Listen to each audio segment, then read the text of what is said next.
લખી દો એટલે ટેકનિશિયન ટીમ આપણી જોરદાર આવી ગઈ છે. વાત આપણે પૂરજોશમાં કરતા હતા અને એક લેક્ચર આપણે ભણી ગયા અને હવે આપણે સરસ રીતે જે વાત કરવાની છે એ આ ચાલો તમારામાંથી કોણ મને કહે છે 2 મિનિટનું મૌન નહીં, આ 2 મિનિટનું રિવિઝન કરવાનું છે તો પાણી પણ મળી જશે.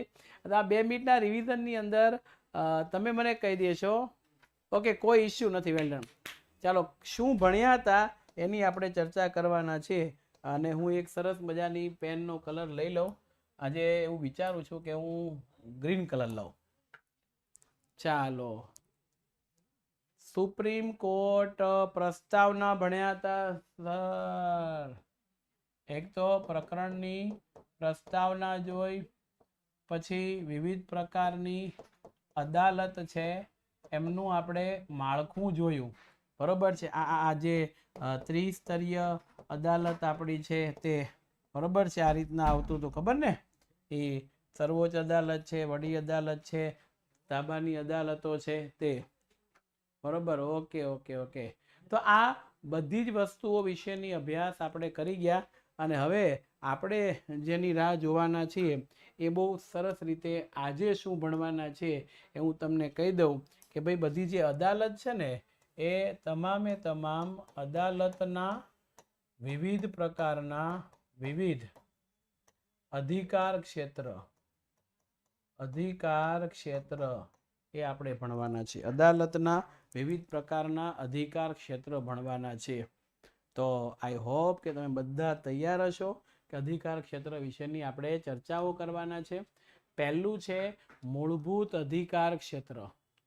કોઈ પણ પ્રકારની અદાલત હોય એ અદાલતે મૂળ શું કામ કરવાનું છે ને એ અધિકાર ક્ષેત્રને મૂળભૂત અધિકાર ક્ષેત્ર તરીકે ઓળખવામાં આવે છે. બરોબર છે. સામાન્યતઃ શિક્ષક હોય તેનું ભણાવવાનું કામ હોય. બરોબર છે. આ મૂળભૂત કહેવાય. એ સિવાયના બીજા ઘણા બધા કામ શિક્ષક ઉપર હોય. હાજરી પત્રક તૈયાર કરવાના, ડેલી પ્લાનિંગ બુક બનાવવાની, બાળકોની નોટ ચેક કરવાની, એની લેશન ડાયરી ચેક કરવાની, તકલીફ હોય તો વાલીઓને મળવાનું, એ સિસ્ટમમાં છે કે નહીં એ જોવાનું. કેટલાય બધા લોટ્સ ઓફ કામ જે છે એ શિક્ષકો પાસે હોય. તો મૂળ કામ ભણાવવાનું હોય એ સિવાયનું. એવી જ રીતના અદાલતની અંદર એ તે મૂળ કામ અને અન્ય કામ બંને કામ છે હોય છે. બરોબર છે. સર સેકન્ડ એક્ઝામ ક્યારે? સેકન્ડ એક્ઝામ તો હજી વાર છે ભાઈ, દિવાળી પછી આવશે. ગવર્મેન્ટ એની ડેટ આપશે ત્યારે આપણે ચર્ચા કરીશું, પણ અત્યારે આટલું જોઈએ. જ્યારે અદાલત સર્વપ્રથમ તકરાર, એક મિનિટ, તકરાર એટલે શું થાય? સામે કોઈ પણ પ્રકારનો ઝઘડો થયો છે, બાંધવાનું થયું છે એને તકરાર કહેવાય. એ તકરારને સાંભળીને નિર્ણય આપવાની સત્તા હોય છે તેને મૂળ અધિકાર ક્ષેત્ર કે મૌલિક હકુમત કહેવાય. હકુમત એટલે વ્યક્તિ પાસે રહેલી સત્તા, એને હકુમત તરીકે ઓળખવામાં આવે છે. કે કેસને સાંભળવાનો અને નિર્ણય આપવાનો આપેલું છે. બીજું, અને કેસનો નિર્ણય કરવાની સત્તા જે અન્ય કોઈ અદાલતને નથી એ સર્વોચ્ચ અદાલતને છે. આજે અધિકાર ક્ષેત્ર આપણે ભણીએ છીએ એ કોનું ભણીએ છીએ? સર્વોચ્ચ અદાલતનું. જો અહીંયા ગ્રીન કાર્પેટ કરી દઉં છું તમને ખ્યાલ આવશે કે જે સર્વોચ્ચ અદાલત છે એમનું આપણે આ કરીએ છીએ. આ અધિકાર ક્ષેત્રમાં નીચેના પક્ષકારો હોવા જોઈએ. માત્ર એકલા હાથે કંઈ ન થાય. જેમના વિવાદનું નિરાકરણ કરવા માટેની, ખાસ જરા જોજો, વિવાદનું નિરાકરણ કરવાની સત્તા ધરાવે છે. પક્ષકારો કયા કયા હોય તો વિવાદનું નિરાકરણ થઈ શકે? તો મૂળભૂત અધિકાર ક્ષેત્ર એટલે શું? સીધું અને સિમ્પલ, જ્યારે અદાલતને સર્વપ્રથમ કોઈ તકરાર એટલે ઝઘડો, કોઈ કેસ એ સાંભળે અને એનો નિર્ણય આપવાની સત્તા હોય છે તો એને મૂળભૂત અધિકાર ક્ષેત્ર કહેવાય છે. અને આ મૂળભૂત અધિકાર ક્ષેત્રમાં કેટલાક 5 બાબતો આપી છે જેના આધારે નિરાકરણ લેવાય છે. પહેલું, સર્વોચ્ચ અદાલત કેવા ઝઘડામાં પડશે? તો કે એક બાજુએ સંઘ સરકાર હોય, કેન્દ્ર સરકાર, અને એની સામે એક કે તેથી વધુ રાજ્યો વચ્ચે કોઈ ઝઘડો થયો હોય ત્યારે એ વિવાદોનું નિવારણ કરવાની સત્તા એ ધરાવે. કેન્દ્ર સરકાર અને સાથે સાથે એક રાજ્ય કે એકથી વધારે રાજ્યો એની સામે થઈ ગયા હોય તો.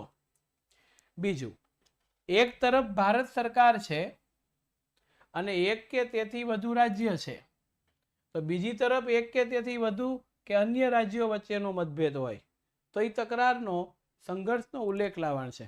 માની લો કે કેન્દ્ર સરકારે કોઈ નિર્ણય આપ્યો, એ પંજાબની સરકારને માન્ય છે, એટલે પંજાબ સરકાર ને કેન્દ્ર સરકાર એક થઈ ગઈ.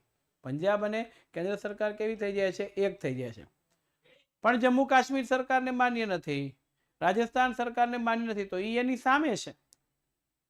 બરોબર છે?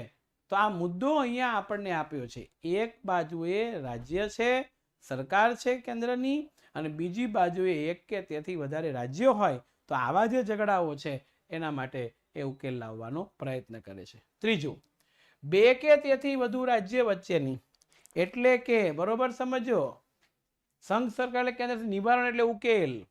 બે કે તેથી વધુ રાજ્ય વચ્ચેનું કે રાજ્યની તકરારોનો ઝઘડાનો ચુકાદો. બે કે તેથી વધારે રાજ્ય એટલે શું? કોઈ 3 રાજ્ય 4 રાજ્ય વચ્ચે વિવાદ થયો હોય તો, અથવા તો રાજ્ય ભારતના એટલે ગુજરાત છે અને રાજસ્થાન છે, નર્મદાના પાણી વચ્ચે કોઈ ઝઘડો થયો તો એ રાજ્ય વચ્ચેનો કહેવાય. પણ ગુજરાત છે, રાજસ્થાન છે, મધ્યપ્રદેશ છે, એમાં પાછું નર્મદાના પાણીનો ઝઘડો થયો તો એક બે કે તેથી વધારે રાજ્ય વચ્ચેનો છે એવું કહી શકીએ. પછી સર્વોચ્ચ અદાલતને સંઘ સરકારના કોઈ પણ કાયદાના, કેન્દ્ર સરકાર કોઈ પણ કાયદો ગણે કે બંધારણીય કાયદેસરને લગતા તમામ પ્રશ્નોના અંગત ચુકાદો આપવાનો અધિકાર છે. આ અદાલતને નાગરિકોના મૂળભૂત હકનું રક્ષણ અને જતન કરવાની સત્તા ઉપરાંત મૂળભૂત હકના ભંગ બદલ હાજર રહેવા માટે, જોજો, કોઈ પણ હુકમ, એક સ્પષ્ટતાથી આપણે 10મા પાઠમાં જોઈ ગયા અને અત્યારે જોઈ ગયા, સર્વોચ્ચ અદાલતથી મોટી આપણી સરકાર કેન્દ્રની પણ નથી. સૌથી મોટું સર્વોચ્ચ અદાલત છે, એ કે એમ એને કરવું પડે છે.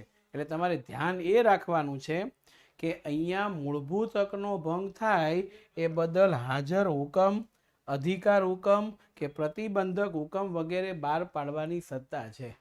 હવે આ હુકમ એટલે શું? હુકમ એટલે આદેશ. આદેશ કઈ રીતના? હાજર હુકમ એટલે તાત્કાલિક ઓન ધી સ્પોટ અદાલત કહી દે સર્વોચ્ચ અદાલત કામ કરવાનું છે તો એ. અધિકાર હુકમ એટલે શું? અદાલતને જે અધિકાર મળ્યા છે એના અનુસંધાનમાં આ ખાસ કરીને સંઘ સરકાર કે એકથી વધારે રાજ્યના ઝઘડાઓ હોય, રાજ્ય સરકાર વચ્ચેના ઝઘડાઓ હોય, કેન્દ્ર સરકાર અને રાજ્ય સરકાર ને અન્ય રાજ્ય સરકાર વચ્ચેના ઝઘડા હોય ત્યારે. અને પ્રતિબંધિત હુકમ એટલે શું? કોઈ કાયદો, કોઈ વિષય વસ્તુ, કોઈ નિર્ણય ઉપર સર્વોચ્ચ અદાલતને એમ થાય કે આપણે ભારતમાં પ્રતિબંધ મૂકવો પડે એમ છે તો એ મૂકી શકે. તમે જુઓ, ડ્રગ્સ હોય, હેરોઇન હોય, કેફીન પદાર્થો હોય, એના ઉપર એ અધિકાર મૂકી શકે. તો આ મુદ્દો અહીંયા આપણને આપવામાં આવ્યો છે. હવે તમને ખ્યાલ આવી ગયો છે કે કઈ રીતના કેમ અધિકાર ક્ષેત્રને આપણે લેવાનો છે તે. હવે જો ટૂંકું ને ટચ યાદ રાખવાનું, સંઘ સરકાર અને રાજ્ય સરકાર, પાછું સંઘ સરકાર ને રાજ્ય સરકાર, પાછું સંઘ સરકાર, રાજ્ય સરકાર. રેડી? એક સંઘ એક રાજ્ય, એક સંઘ એક રાજ્ય, એક સંઘ એક રાજ્ય. રેડી? આ ઝઘડાઓ છે ને એ અહીંયા આપણને આપ્યા છે. હવે ઘણી વખત રાજ્ય વચ્ચેનો વિવાદ હોય, રાજ્ય વચ્ચેના કે રાજ્યો, જો રાજ્યો એટલે બહુવચન થઈ ગયું અને રાજ્ય એટલે એક વચન થયું. એક બાજુ એકથી વધારે રાજ્યો હોય અને જે માંગણી હોય એ જોતી હોય, અને એક બાજુ એક જ રાજ્ય હોય કે એક બાજુ એક રાજ્ય એના વિરોધમાં અનેક રાજ્યો હોય. જો અહીંયા રાજ્યો વચ્ચેના ઝઘડા હોય, સમજ પડે છે કઈક નથી પડતી? સમજાણું? હા, ઓકે ડન. માની લો કે નર્મદા નદીનું પાણી છે, એમાં ગુજરાત એમ કે નર્મદા યોજના અહીંયા થાય તો રાજસ્થાન એમ કે અમારે ત્યાં થાય, તો રાજ્ય વચ્ચેનો થયો. વળી મહારાષ્ટ્ર એમ કે હા ભાઈ રાજસ્થાનમાં થઈ બરોબર છે, તો રાજસ્થાન ને મહારાષ્ટ્ર બે રાજ્ય થઈ ગયા કે નહીં? વળી પાછું મહારાષ્ટ્ર મધ્યપ્રદેશ એમ કે ભાઈ ગુજરાતમાં છે તો રાજ્યો રાજ્યો થઈ ગયા કે નહીં? એટલે જો વાક્ય જો રાજ્ય રાજ્ય રાજ્યો રાજ્ય રાજ્ય રાજ્યો રાજ્યો રાજ્યો. હા હા, રાજ્યનું નામ હોય રાજ્યો થઈ ગયું. સમજ પડી ગઈ? ઓકે, હવે જેમ ડન થઈ ગયું ડન કરો.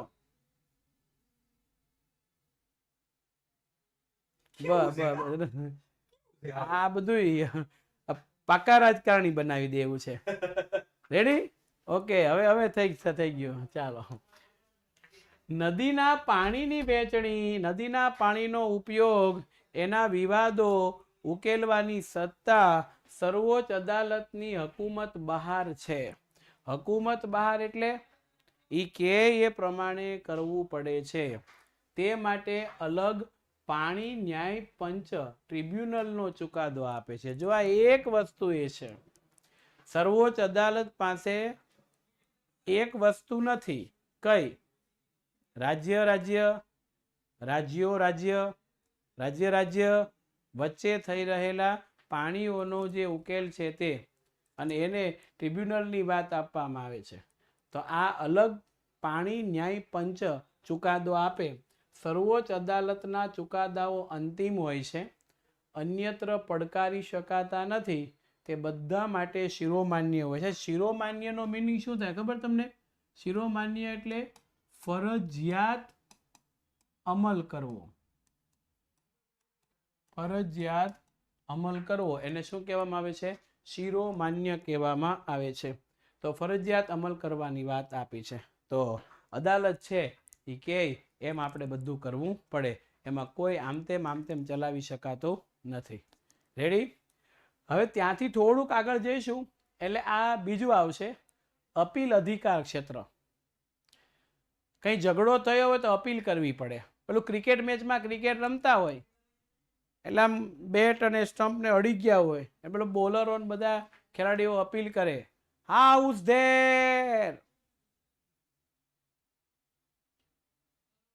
બરોબર? તો અમ્પાયર કામ કરે.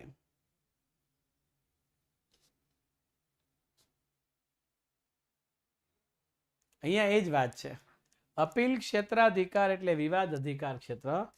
તો જુઓ, સર્વોચ્ચ અદાલત વિવાદ અધિકાર ક્ષેત્રના 3 પ્રકારના વિવાદમાં જ અપીલ થઈ શકે છે.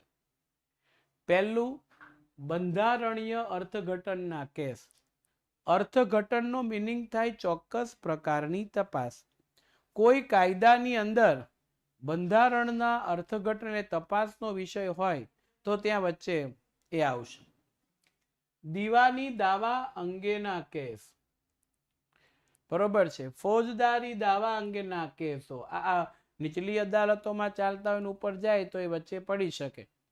ખૂન કર્યું હોય, બળાત્કાર કર્યો હોય, કોઈની મોટી લૂંટફાટ કરી હોય, દીવાની દાવા, ફોજદારી મુકદ્દમા હોય નાના પાના વગરના, તો એ મુદ્દો અહીંયા આપણને આપવામાં આવ્યો છે.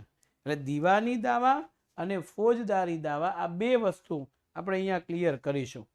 રેડી?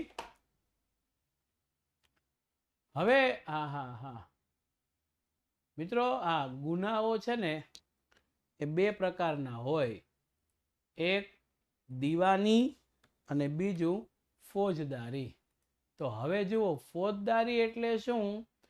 તો કે ભાઈ ગુનાની શંકાના આધારે કોઈ જ્યારે રજૂઆત થાય ત્યારે એને કહેવામાં આવે છે ફોજદારી. અને દીવાની એટલે શું? તો કે ભાઈ કોઈ ચોક્કસ પ્રકારે ખૂન કર્યા હોય, મોટા જે વિવાદ થયા હોય, ઝઘડાઓ થયા હોય, મારામારીના, એ બધા જે છે એની અંદર અહીંયા આવે છે. આગળ હું તમને બંનેના ઉદાહરણ સાથે આગળ ભણાવીશ એટલે થોડુંક જરાક અહીંયા ધ્યાન રાખજો. અહીંયા ભણાવીશ એટલે ખ્યાલ આવશે. હા, ભારતમાં કોઈ પણ વડી અદાલત પર કોઈ પણ દાવાઓના ચુકાદા છે એ ચુકાદાઓના હુકમના તેમજ આખરી હુકમ સામે સર્વોચ્ચ અદાલતમાં અપીલ ત્યારે થઈ શકે જ્યારે વડી અદાલતે ચુકાદામાં એ પ્રકારનું પ્રમાણપત્ર આપ્યું હોય. જો મિત્રો, સર્વોચ્ચ અદાલત છે દિલ્હીમાં, તો કઈ કેસ થયો અને અધિકાર તરીકે આપણે ત્યાં મોકલીએ છો, સીધો સર્વોચ્ચ અદાલતમાં આપણો કેસ નહીં જાય. કઈ રીતે? તો કે સ્થાનિક અદાલતમાં જાય, પછી ઉપરની અદાલતમાં જાય, અને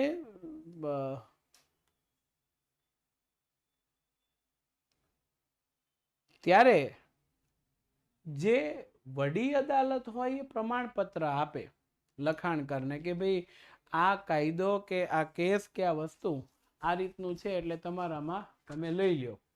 તો એ કેસમાં બંધારણના કોઈ કલમની અર્થઘટનનો અગત્યનો જ કાયદાકીય પ્રશ્ન હોય જે વડી અદાલતથી સોલ્વ થાય એમ નથી, અને તે પ્રશ્ન ખોટી રીતે નિર્ણય અપાયેલો છે, એ કારણોસર નારાજ થયેલો પક્ષકાર છે એ સર્વોચ્ચ અદાલતની અંદર જઈ શકે. જે પક્ષકાર નારાજ થયો છે તે. બરોબર છે? અહીંયા આપણે જરા ખાસ ધ્યાન રાખજો.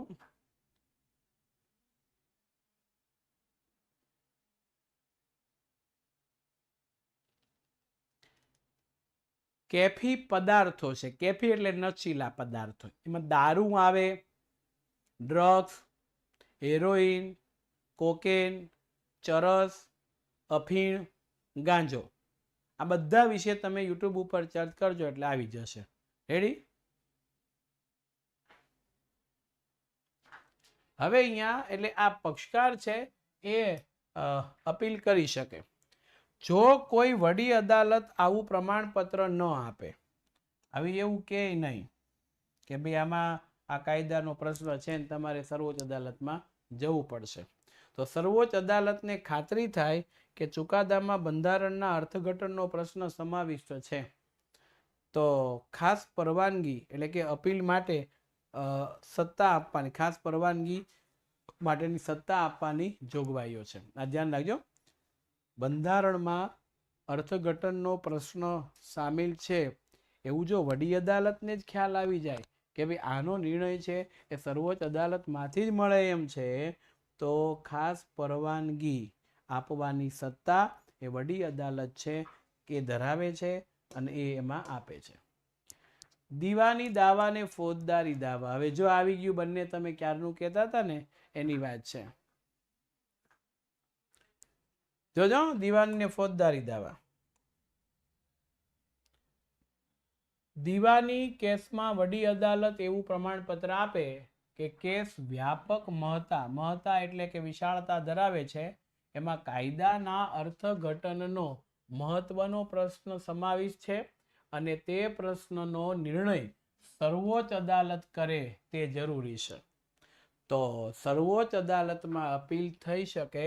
કોઈ પણ વડી અદાલતમાં 1 લાખથી વધુ રકમ નહીં.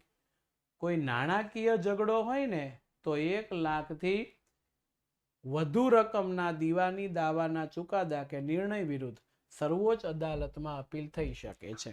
પણ અહીંયા જરૂર એ છે 1 લાખ કરતાં વધારે રકમનો દાવો હોય તો વડી અદાલતમાંથી સર્વોચ્ચ અદાલતમાં કેસ લઈ જવાય એમ છે.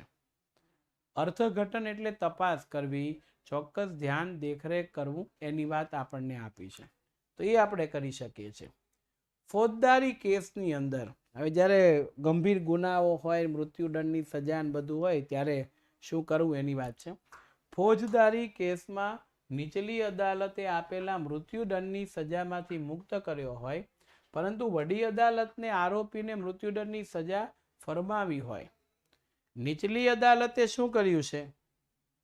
આરોપીને ફાંસીની સજા આપી, અને એના ઉપરની જે અદાલત છે ઈ અદાલત, વડી અદાલત, એ ફાંસીની સજા ન આપે, અથવા તો નીચલી અદાલતે ફાંસીની સજા રદ કરી અને વડી અદાલત છે ફાંસીની સજા આપે. જોજો, મૃત્યુદંડની સજા ફરમાવી હોય ત્યારે અપીલ થઈ શકે. શું ગયું? વડી અદાલત પોતે તાબાની એટલે વડી અદાલતની નીચેની અદાલતમાંથી કોઈ કેસ પોતાની પાસે પાછો લઈ આરોપીને મૃત્યુદંડની સજા ફરમાવી હોય એવું પ્રમાણપત્ર આપ્યું હોય તો સર્વોચ્ચ અદાલતમાં અપીલ કરવા માટે યોગ્ય કેસ છે, અને એના ઉપર પુનઃ વિચારણા થાય તે યોગ્ય છે અને અપીલ થઈ શકે છે.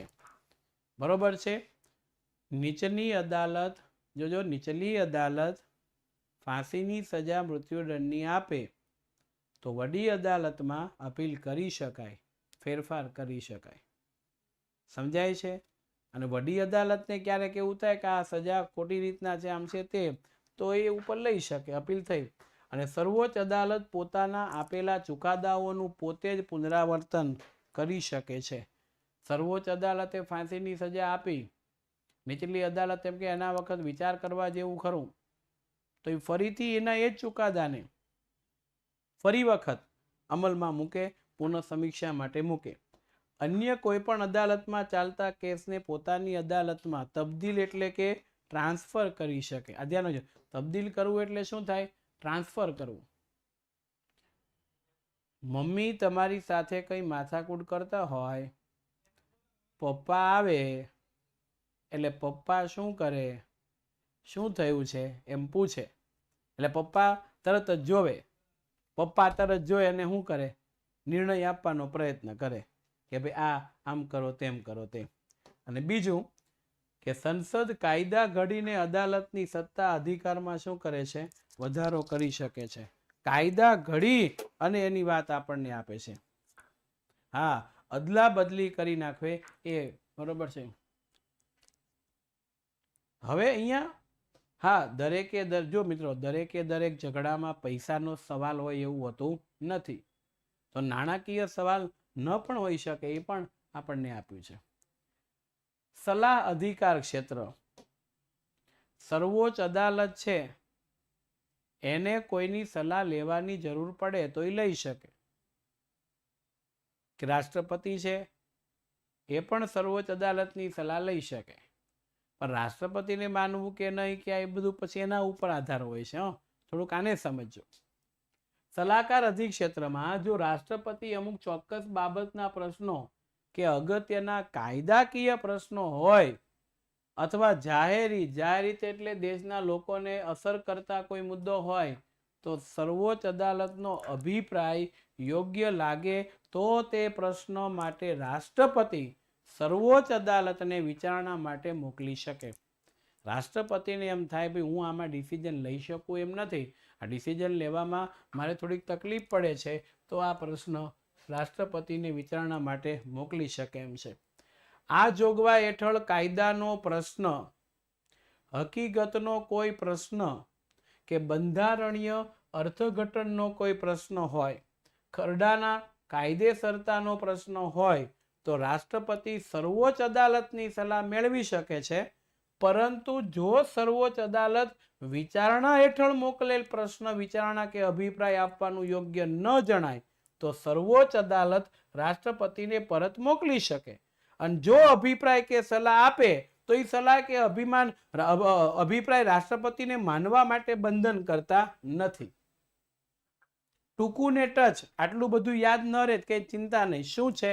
તો જો ભારતના રાષ્ટ્રપતિને એવું થાય કે કોઈ નિર્ણય દેશ માટે લેવાનો છે અને એ નિર્ણયની અંદર પોતાની સૂઝબૂઝ કે પોતાની આવડત છે એ કદાચ ઓછી પડે એવું લાગે. ઓછી પડે એવું લાગે ત્યારે શું થાય? ઓછી પડે એવું લાગે ત્યારે શું થાય? એ કોઈની સલાહ લેવા જાય. તો કોઈની એટલે અહીંયા આવે સર્વોચ્ચ અદાલત. તો રાષ્ટ્રપતિ એ સર્વોચ્ચ અદાલતને કે આ રીતનું છે. સર્વોચ્ચ અદાલતના મુખ્ય ન્યાયાધીશ અને અન્ય જજોની પેનલ એના ઉપર ચર્ચા કરે. હવે ઈ ક્યાં તો એનો ચોક્કસ જવાબ આપે પણ ખરી અને ક્યાં તો ન પણ આપે. હવે જે જવાબ આપે છે એ રાષ્ટ્રપતિએ માનવો કે નહીં એ એના ઉપર આધાર છે. અને સર્વોચ્ચ અદાલતને એ જવાબ આપવો કઈ રીતે, કેમ, શા માટે એ એના ઉપર આધાર છે. એટલે આ બધી વસ્તુઓ ચોક્કસ પ્રકારે અહીંયા આપણને આપવામાં આવી છે. તો આ મુદ્દો આપણને થઈ ગયો છે. હવે તમે જુઓ અન્ય સત્તાઓ આવે છે. છેલ્લી લાસ્ટ બરોબર છે. રાષ્ટ્રપતિ ગુનો કરે તો જો રાષ્ટ્રપતિ જ્યાં સુધી સત્તા ઉપર હોય, 10મા પાઠમાં ભણી ગયા ત્યાં સુધી એના ઉપર કોઈ મુકદ્દમો ચલાવી શકાતો નથી. સત્તા ઉપરથી 5 વર્ષની ટર્મ પૂરી થઈને ઉતરી જાય પછી, બરોબર છે, એ પછી એના ઉપર કેસ ચલાવી શકાય, ત્યાં સુધી નહીં. 10મા પાઠમાં આપણે ભણી ગયા.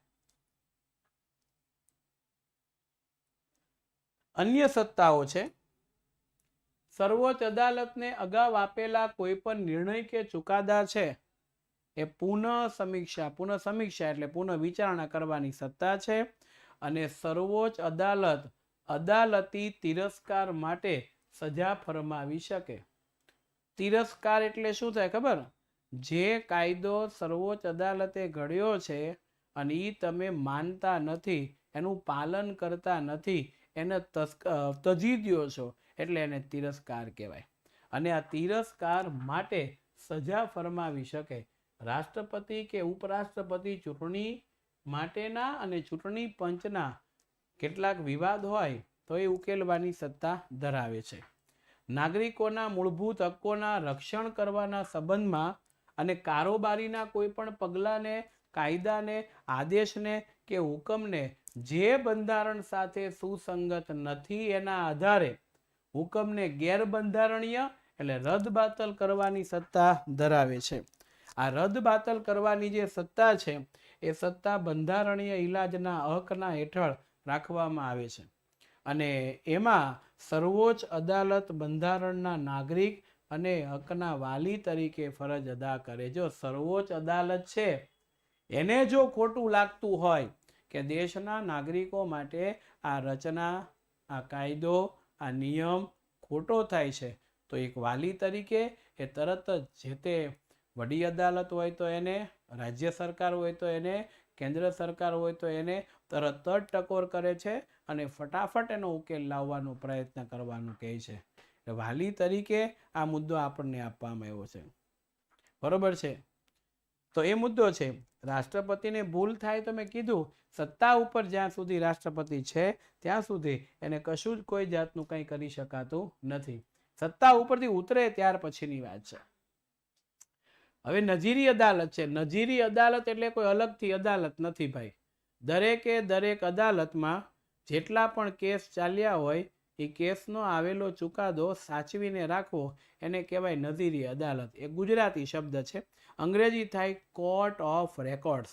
તમામ પ્રકારની ડિટેલ છે એ રાખવામાં આવે. તે તમે વિદ્યાકુલમાં ભણતા હોય, તમારી ડિટેલ હોય, ફોન નંબર હોય, નામ હોય, બરોબર છે, એ બધી વસ્તુઓ. નજીરી અદાલત એટલે એવી અદાલત કે જેનું રેકર્ડ પુરાવકીય મૂલ્ય ધરાવે. રેકર્ડ એટલે શું થાય? જૂના ચુકાદા જે આપ્યા છે એના ચોક્કસ દસ્તાવેજ છે એ સાચવીને રાખવાના છે. અને જ્યારે તે રજૂ કરાય ત્યારે તેની કાયદેસરતા સામે કોઈ વાંધો લઈ શકાતો નથી. વાંધો એટલે કોઈ વિવાદ. એક મિનિટ, સ્પેલિંગ ભૂલ છે. વાંધો એટલે શું થાય? કોઈ વિવાદ લઈ શકાતો નથી. સર્વોચ્ચ અદાલતના ચુકાદાઓ અથવા નિર્ણયો કાયમી દસ્તાવેજો ગણાય છે અને તે સર્વને શિરોમાન્ય ગણાય. શિરોમાન્ય એટલે શું? ફરજિયાત અમલમાં મુકાય તે. તેનો ઉપયોગ તાબાની અદાલતોના મુકદ્દમા એટલે જે કેસ ચાલતા હોય એ કેસના નિર્ણય વખતે સંદર્ભ તરીકે લઈ શકાય. ઘણીવાર કોઈ આતંકવાદી પકડાયો હોય અને ફાંસીની સજા આપવાની હોય, માનવ અધિકારના આધારે આતંકવાદીને પણ વકીલ રાખવાનો અધિકાર છે. તો એને કઈ રીતના સજા આપવી? એ ભૂતકાળમાં એવો કોઈ ગુનો કરેલો આતંકવાદી હોય, એમાં જે જજ હોય એને જે ચુકાદો આપ્યો હોય એ કયો છે એ લાવો. એ વર્તમાન સમયના જજ જોવે અને એના આધારે એ ચુકાદો આપે. તો એ સાચવીને રાખ્યો હોય ત્યારે ફરજિયાત શિરોમાન્ય એટલે ફરજિયાત એટલે કમ્પલસરી, એમાં કોઈ આનાકાની નહીં થઈ શકે. શિરોમાન્ય એટલે એને પોતે સાચવવો પડે, શિરોમાન્ય કહેવામાં આવે છે. આમ તો શિરોમાન્ય એટલે માથે ચડાવવું, અહીંયા તો હું માથે ચડાવવાનું ન થાય, પણ શિરોમાન્ય એટલે ફરજિયાત પાલન કરવું તે. તેના ધારા ધોરણ એટલે નીતિ નિયમ તાબાની અદાલત માટે બંધન કરતા છે, તેના પ્રત્યે અવગણના કે તિરસ્કાર બતાવનારને સજાપાત્ર છે. જો કોઈ વ્યક્તિ આ માનતું નથી, અવગણના કરે, તિરસ્કાર કરે, તો એ પણ સજાપાત્ર ગુનો ધરાવે છે, એ આપણે કહી શકાય છે. તો આ મુદ્દો અહીંયા આપણને આપ્યો છે. હવે વડી અદાલત છે, હાઈકોર્ટ છે, એ આવે છે. જો ભાઈ આપણે અત્યારે વડી અદાલત વિશેની થોડીક ચર્ચાઓ કરશું એટલે તમને ખ્યાલ આવશે. ટૂંકા સવાલોમાં ખાસ આ પૂછાય છે. ભારતમાં સળંગ, સળંગ એટલે શું? તાબાની અદાલત, ત્યાર પછી વડી અદાલત, એના ઉપર સર્વોચ્ચ અદાલત. આ એક સળંગ સૂત્ર છે. પેલું ત્રિકોણ વાળું આપણે જોઈ ગયા તે છે. સુગ્રંથિ, તેમાં કોઈ ફેરફાર ન થાય. એક ત્રંથી પિરામિડ આકારની ન્યાયતંત્ર છે, એની વ્યવસ્થા વચલી કડી રૂપ મહત્વના રાજ્ય સ્તરે આવેલ અદાલત છે, તે વડી અદાલત છે. જે રાજ્યના વિસ્તારોમાં સર્વોપરી છે, જે તે રાજ્યના વિસ્તારમાં કેવું છે? સર્વોપરી. પ્રત્યેક એકમ રાજ્યમાં એક વડી અદાલતની બંધારણમાં જોગવાઈ કરવામાં આવી છે. 2 અથવા 2 થી વધારે રાજ્ય માટે પણ એક સામાન્ય વડી, આમ તો નિયમ એવો છે બધા રાજ્યમાં એક એક વડી અદાલત હોય, પણ ઘણા રાજ્યો એવા છે કે એમાં 1 થી વધારે રાજ્યમાં વડી અદાલત એક હોય, પણ એક જ અદાલત 1 થી વધારે રાજ્યમાં કામ કરતી હોય. બરોબર?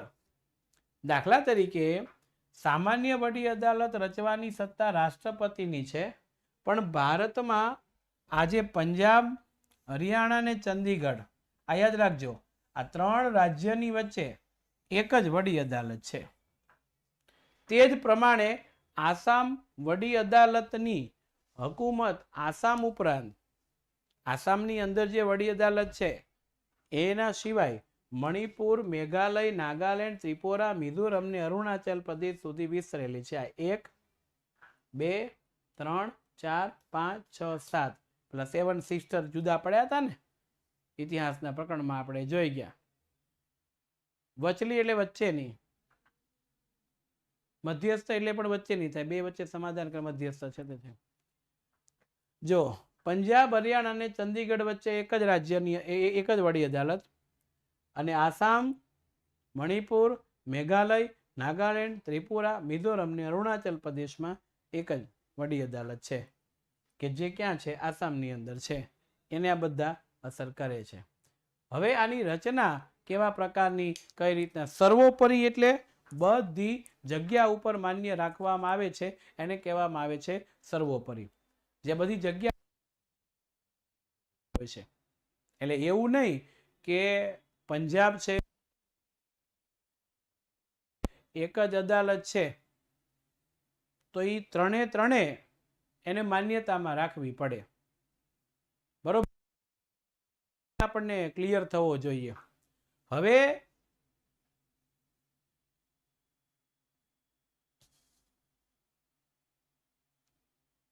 હલો, વોઇસ આવે છે? બરોબર?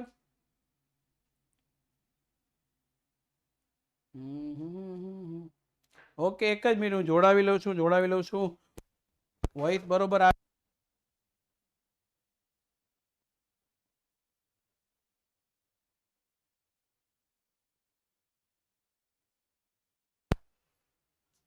હલો, હા, વોઇસ આવે છે કે નથી આવતો? જરા કટ થતો હોય, જે થતું હોય લખો.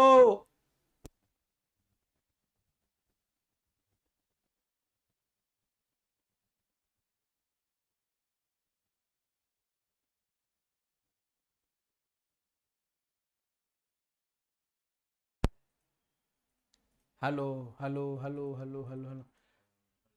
ઓકે, ચાલો, હવે થઈ ગયું બરોબર? Hello, okay, done.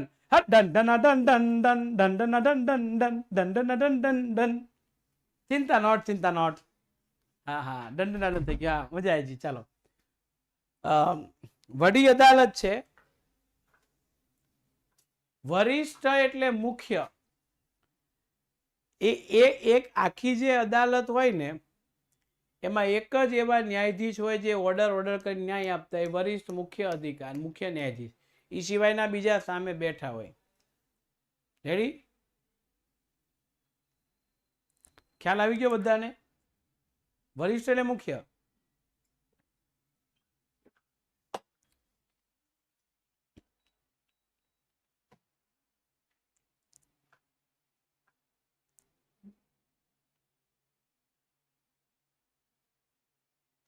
ચાલો, રચના કઈ રીતના કરવાની છે તો એની આખી સમજૂતી તમારી સામે.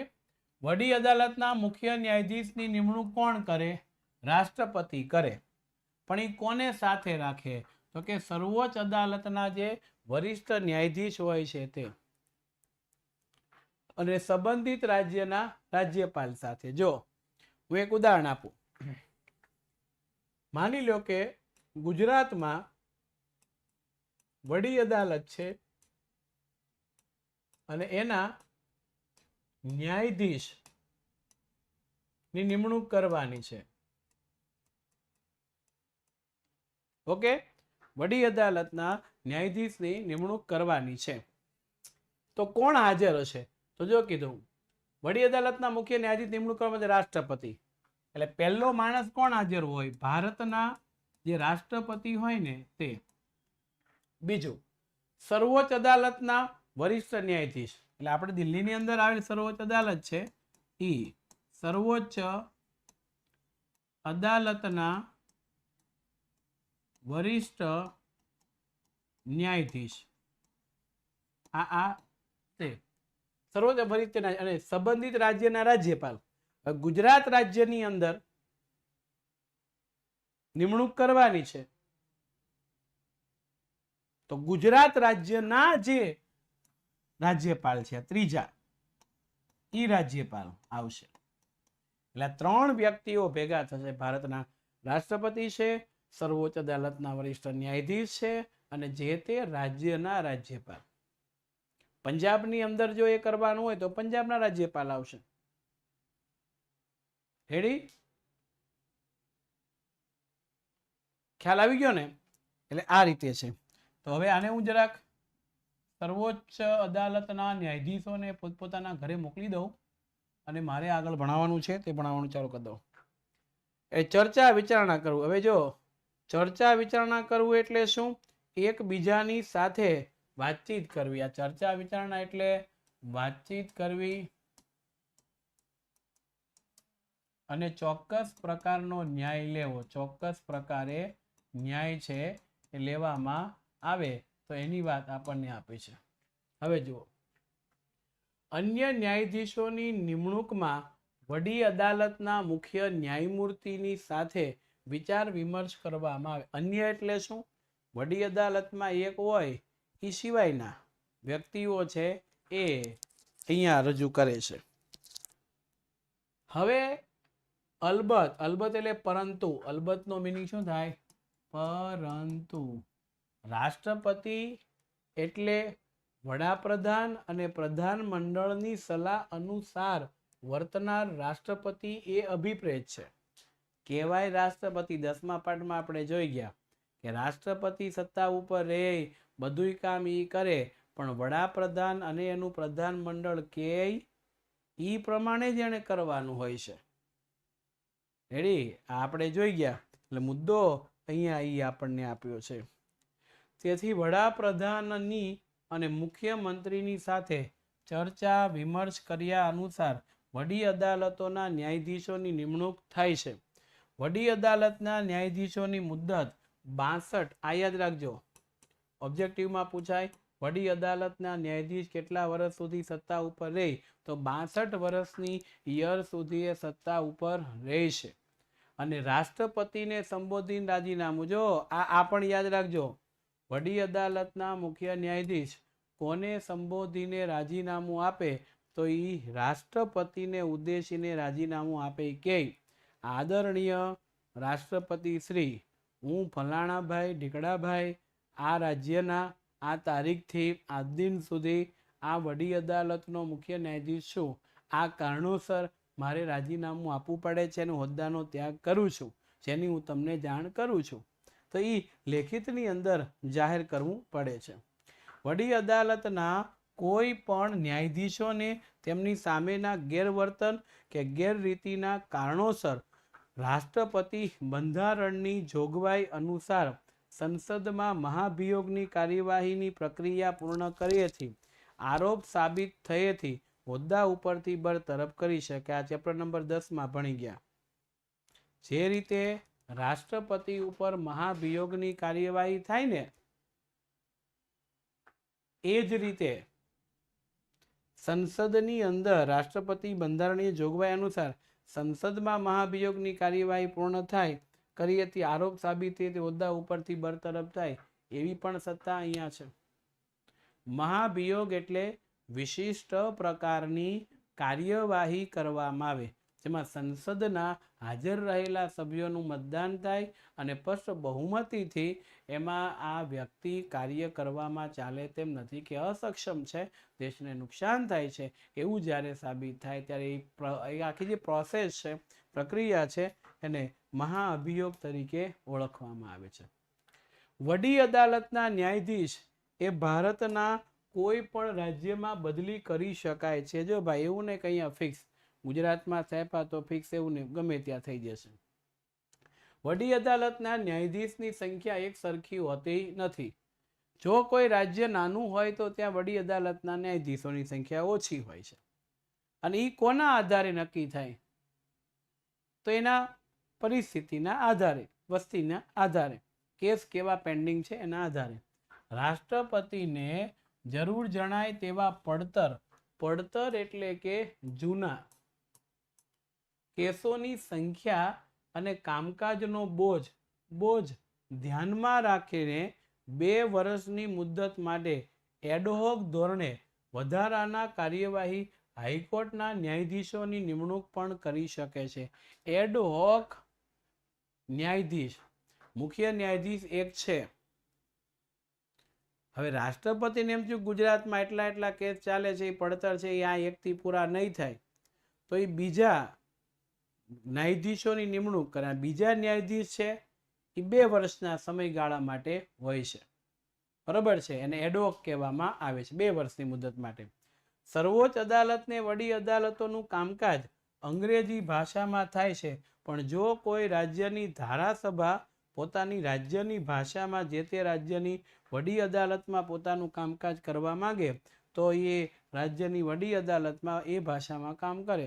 ગુજરાતમાં ગુજરાતી ભાષા છે તો ગુજરાતીમાં તમે કહો તો એ રીતના એ કરી શકે, નહીતર તો બધાને ખબર છે કે અંગ્રેજી તો છે જ. લાયકાત ન્યાયાધીશની શું હોઈ શકે તો કેટલીક લાયકાતો છે એ ન્યાયાધીશની તમને આપી છે. તો સૌથી પહેલું કે ભારતનો નાગરિક હોય છે. બીજું, ભારતના રાજ્યમાં આવેલી કોઈ પણ નીચલી અદાલતમાં 10 વર્ષ ન્યાયાધીશ હોદ્દો ધરાવતો હોવો જોઈએ. ત્રીજું, તેણે વડી અદાલતમાં ઓછામાં ઓછા 10 વર્ષથી વકીલાત, ક્યાં તો ન્યાયાધીશનો હોદ્દો અને ક્યાં તો વડી અદાલતમાં 10 વર્ષ સુધી વકીલાત. અને રાષ્ટ્રપતિની દ્રષ્ટિએ ન્યાયવિદ એટલે ન્યાય ચુકાદો આપનાર નિષ્ણાંત, બંધારણીય વિદ એટલે નિષ્ણાંત, કાયદાશાસ્ત્રી હોવો જોઈએ. અને ઉંમર 62 વર્ષ કરતાં ઓછી. જો આ લાસ્ટ ફાઇનલ ઉંમર જો આ 62 થી ઓછી હોવી જોઈએ, એથી વધવી જોઈએ નહીં, એ એક ધ્યાન રાખવું. વડી અદાલતના ન્યાયાધીશ તરીકે નિમાયેલા પોતાનો હોદ્દો ધારણ કરતા પહેલા રાજ્યના રાજ્યપાલ આ સંદર્ભે તેમણે નિમેલ કોઈ પણ વ્યક્તિ સમક્ષ હોદ્દાની ગુપ્તતાના શપથ લેવાના હોય અને પ્રતિજ્ઞા પત્ર ઉપર સહી કરો. હોદ્દાની ગુપ્તતા એટલે શું? ભારતના ન્યાયાધીશ બન્યા પછી ભારતની કે અન્ય કોઈ પણ અંગત વાત એ દેશના કોઈ નાગરિકને કે અન્યને કોઈને કહેશે નહીં. એને ગુપ્તતાના સોગંદ કહેવામાં આવે છે. અને આ ગુપ્તતાના સોગંદ લઈ અને પછી જ એને હોદ્દા ઉપર ચડાવવામાં આવે છે. હવે જે વડી અદાલત છે એનું અધિકાર ક્ષેત્ર કેટલું છે એ નેક્સ્ટ લેક્ચરની અંદર આપણે ચર્ચા કરીશું. ત્યાં સુધી રજા આપશો. જય હિન્દ, જય ભારત, જય સામાજિક વિજ્ઞાન. આવજો. બબાય. અને નેક્સ્ટ લેક્ચરમાં આપણે મળીશું. ઓકે, ત્યાં સુધી રજા આપશો. જય હિન્દ, જય ભારત.